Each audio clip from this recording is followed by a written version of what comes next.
No, I didn't hear. Good morning. Good morning, sir. Very good. So, thank you both of them. They gave very good introduction of me. But let me tell you that always I wear two hats. One is I just told everybody here on the dais. I am really grateful that you called me, and for the first time I came here. I used to send my director, Dr. Shaukat Ali Mirza. Since he is not there in India, so I thought let me take this opportunity and go to Hitam. But after coming over here, I met nice people over here, Dr. Rajesh, Dr. Sugandha, Santosh, and most importantly, Dr. Lakhan Singh, and all the dignitaries here and the students, my dear students. So my two heads, as I said, one is I earn my bread and butter from my regular job, that is Pratt & Whitney General Manager, take care of here in India engineering as well as there in Singapore. And where I do some community development work, that is as Chairman Engineers Without Border India. So let me tell you about the journey. I will not tell much about Pratt & Whitney because, okay, so let me give 1 minute brief of my company Pratt & Whitney. I just gave, I talked a lot about that. But as students, you should know that Pratt & Whitney is one of the third largest aero engine development and manufacturing company in this whole world. If you see a lot of our airlines like Indigo, Go Air, and earlier even the Indian Airlines, they use our engine, Pratt & Whitney engines. And to give another thing, I studied probably 4 or 5 years before. For 26 times it is safer to fly in air than to travel on road. That you can imagine the kind of safety measures have been taken into account. And imagine you are moving in a car, something goes wrong, you take to the roadway side, then you call for the mechanic. But imagine if from Hyderabad you are traveling to US, it is non-stop 14-15 hours. Something goes wrong, you don't have an opportunity to call any mechanic or anybody to rectify that one. That shows, if I ask you another question, let's say there are 10,000 components in an aero engine. I'm just giving you, since 36 years I've spent in that aerospace engineering company. So I thought, I get excited to tell something about aerospace. Out of 10,000 components in an aero engine, if I say that I am 99.99% accurate in producing the aero engine components, is that good enough? No. The reason is very clear. 0.01% of 10,000 components, how many? 0.01% of 10,000 components? 100, 10, 100? So 100 components, even if I am accurate 99.99% accurate, still there are 100 components which are defective. If I ask you this aircraft where you are going to board, it's having 100 components or even one component is defective, how many of you will board to the aircraft? Probably none of us, right?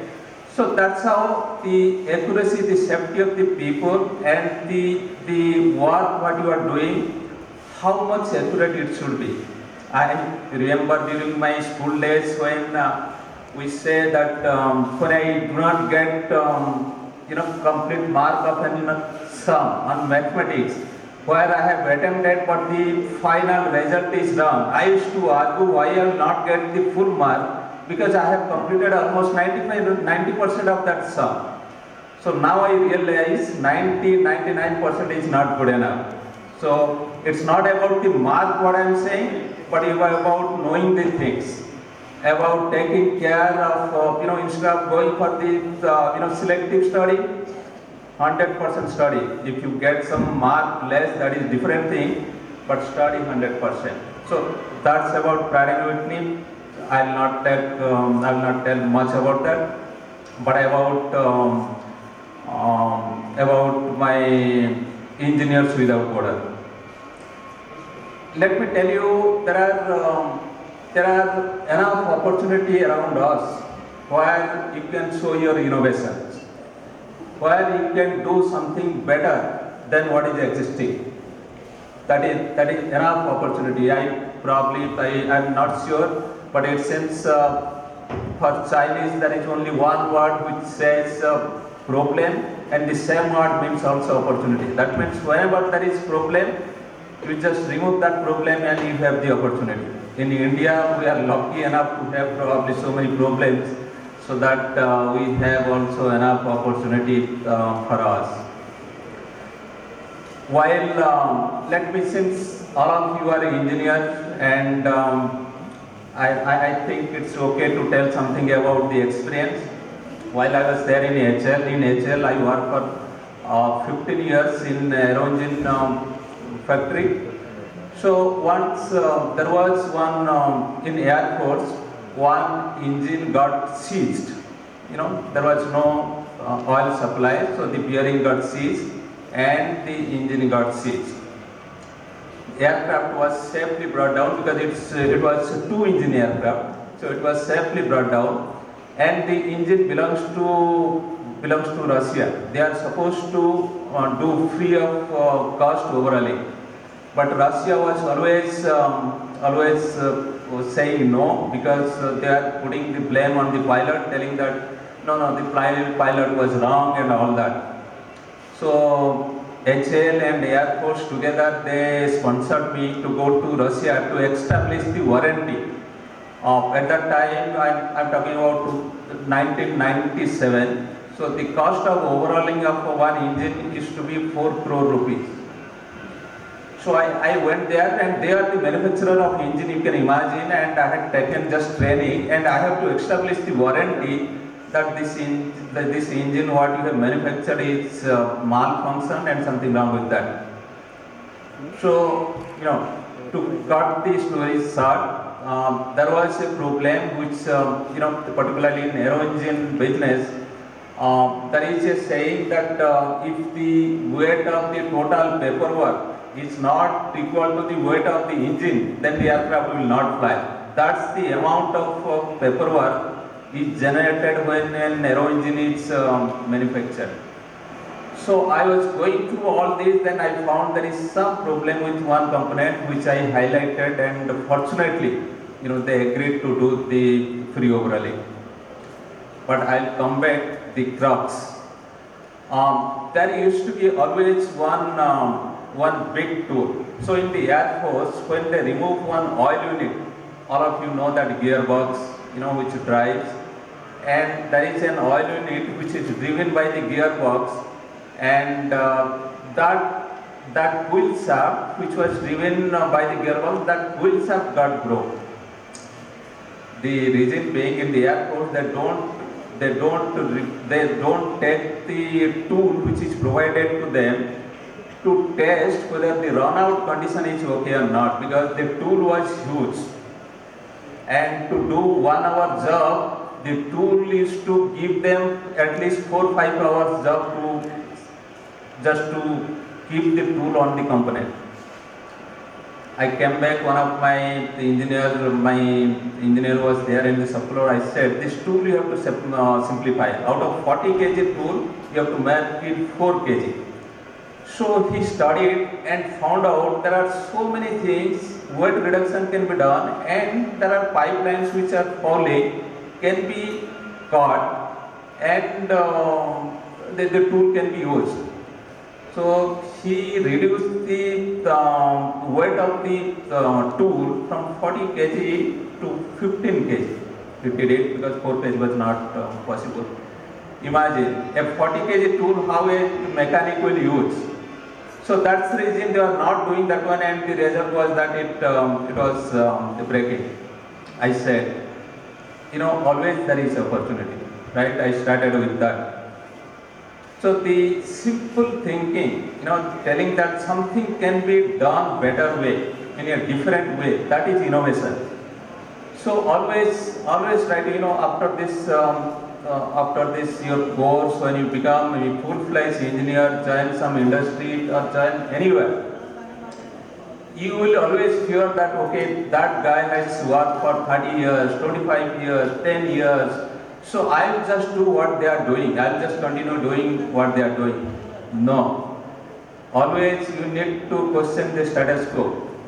Everything, even the best can be improved, right? Best is, today it is best because till yesterday it was like this, today you consider best, but this can be improved further. So that's the reason why we, all of you are exposed to, this kind of environment now. To be very frank, not only me but all the dignitaries who are there here on the dais and even of the dais, we all will definitely agree that when we all envy of you, the young engineers, when we studied at that time there was no internet. Something goes, something doesn't go into head, you just beg your head and then you omit those things. But now you are so fortunate to have so many things, and you just can learn anything you like, and there is no question of which you do not understand because everything is available. Teachers are there to guide you, but you have everything around you. So keep that in mind. Now I'm talking about another thing about the Engineers Without Border. Let me tell you the over my chairmanship last 5 years what we have done. The first thing in 2011 July, 2010 we did one solar power plant in Crucio, which is in Godavali village. From this side, if you go that side, that Godavali village comes. It's a Crucio home. It's an orphanage, boys orphanage, 110, 115 kids they live there. We are supporting, Pratt and Whitney was supporting, and Engineers Without Border, in fact through Engineers Without Border we are supporting. So we installed there one solar power plant, and some balance money was there. These kids, they used to go to one government high school, that is Jila Parishad High School in Godavali village, and also primary school which is also in Godavali village. In 2011, then with little money what I had, so I went to the headmaster. I still remember Mr. Sujai then was the headmaster of that school. I told him this orphan students, they are coming to your school. We are supporting a lot of things there in the orphanage, and what else we can do so that their education is taken care. So initially he was very upset. He said these kids should have been there on the street. You have brought and dumped our head. This is a government school. We don't have infrastructure, and you are asking above and all that what is the criteria to improve their education. He gave me a list. Building required, laboratory required, kitchen, showroom required. So we fulfilled. One 2-story building we did, 4,000 square feet build-up area, all the benches, desks we provided, one storeroom, kitchen we did, one laboratory, in government school we established. And then he said, sir, this is not good enough. I said, what else? No, we are not getting teachers. Particularly math and science teachers we are not getting. You need to help us. You need to give us appoint teachers here. Sorry.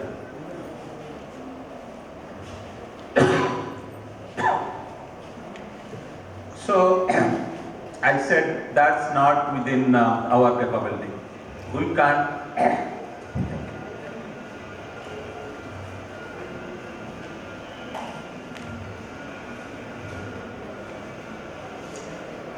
So I said we can't do.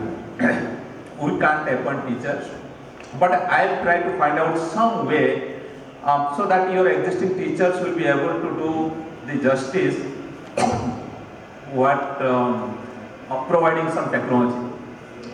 So at that time, to be very frank, in 2011 I'm talking about. So I said I went through so many technology. Then I said I will develop one e-learning center. Believe me, at that time I just told that one, but I was scratching my head, what is that e-learning center? I said, he asked me, sir, what you are saying, I do not understand. I am asking you teachers, you are asking e-learning center. I said, give me 6 days time, I will come back. So after 6 days I went to him and said, that I will develop, give me one classroom, I will develop this one to e-learning center. I will give internet. I will give all the reference materials required from class 1 to class 10 so that when students they read science, math and all that, we will have reference materials to explain them. You know, sometimes in the book you don't have enough material to explain them. And we will have also digital course materials which is available in the market, and that will help for better understanding. So he said, okay. Within 15 days I provided, I did, now that is there, anybody wants to come, I'll show you. So I provided internet, all the digital course materials, one computer, one projector and course materials. After 15 days I went, I said, I just wanted to take the feedback from the teachers. The teacher said, sir, this is excellent. For 15, 20, 30 years before we had studied and a lot of new things have come. Now we have provided this. And also I provided some world-class URLs, Khan Academy and some other URLs. So with that, they are so happy teachers. They said, sir, first we are refreshing our knowledge and then we are teaching. Now nothing is there which we can't understand. Then we called the students to find out their reaction. They said, sir, we want for each class, we want this e-learning center. Earlier sometimes we never used to understand, particularly science and math. Now with this we are able to understand. So with that, I took this, if this is the feedback from the teachers and the students and from the parents. In fact, we invited some parents. Then we should go ahead and build 100 e-learning centers. So I'm proud to say that 120 e-learning centers have been set up as of now in Hyderabad, Vizag and Bangalore and Mumbai. Each e-learning center costs around 3.5 lakh, but we are okay with that.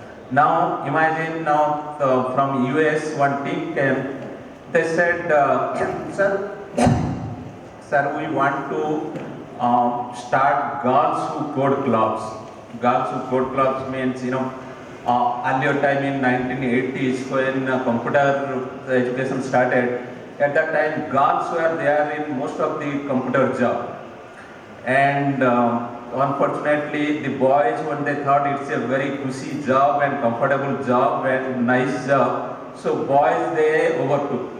Now, at that time when it was 90% girls, now it is 90% boys in the computer job.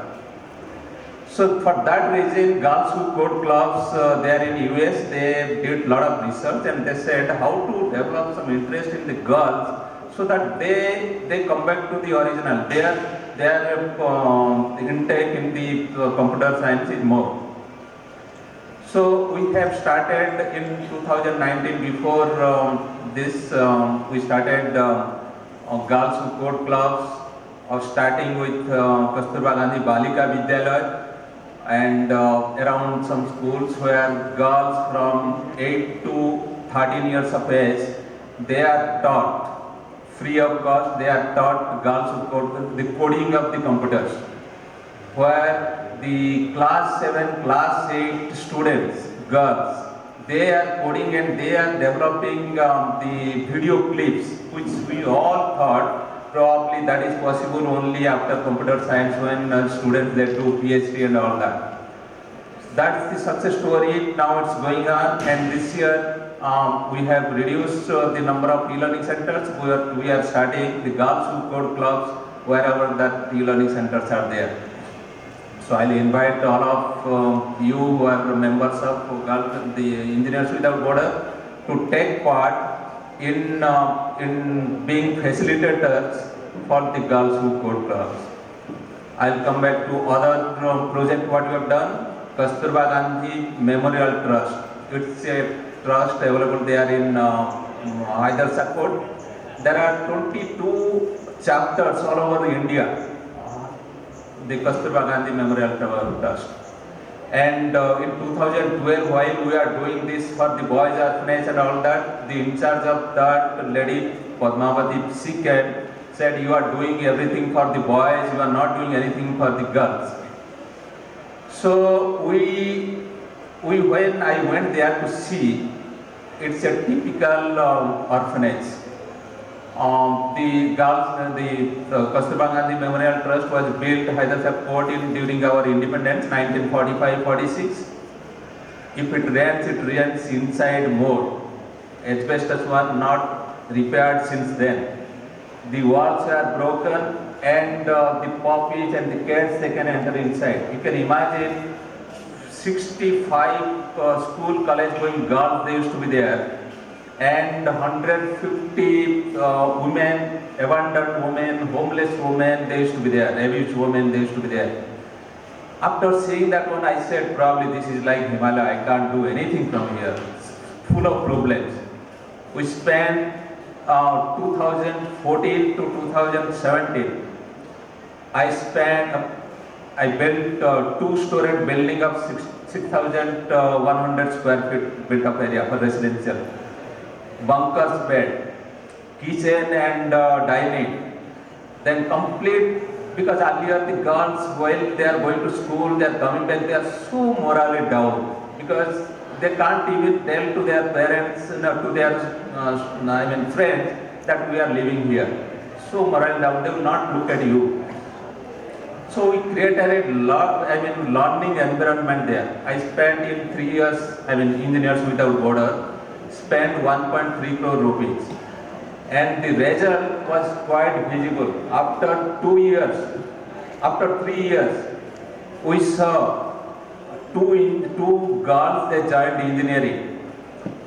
JBC College of Engineering something. So they joined engineering college, they passed out and they are working in MNCs. Many girls are working in the, taking training in the Reddy's laboratory. So I'm saying, everybody is born with equal intelligence, and particularly girls, they have more resistance and have equal resistance and even more. You just give helping hand, they will come out with flying colors. So that's another thing which we have done, and there are several other projects we have done. And very recently, we have, fortunately the names are all coinciding. There is a chain of government school, Kasturba Gandhi Balika Vidyalaya. There is one in Kismatpur, 230 plus girls, they live there. And as usual, government dumped the girls there and there is no infrastructure. We built one dormitory of 2,600 square feet built